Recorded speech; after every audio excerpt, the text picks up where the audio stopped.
Timu ya KCCA mu kiseera kino yeteekera omupiira gwa CAF Champions League gwezzaako nga 18 omwezi guno weneeba ettunkana Township Rollers yakweyambisa empaka za Super 8 okwongera okuteekateeka abazannyi baayo. Mufu bali tuzannya nnyo friendly matches, practice matches, naye kati bwe tubeerawo n'ezo tournament zirimu wa competitive. Zira kye zituwa nga twetegekera eri.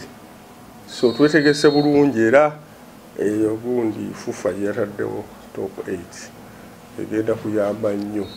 Omupiira ogusooka ogw'empaka zino gwakuzannyibwa ku Lwomukaaga luno nga bboolo ettunkana KCCA mu kisaawe Lugogo.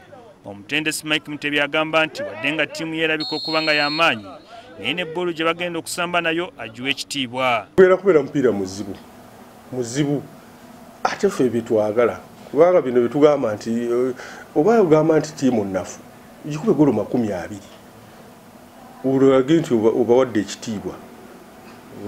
obawadde ekitiibwa ate banafu naye bw'ogamba nti banafu ng'ogenda kusiitaana nabo golo emu kuweerere golo 2 kwemu biki nga muli awo mwenna.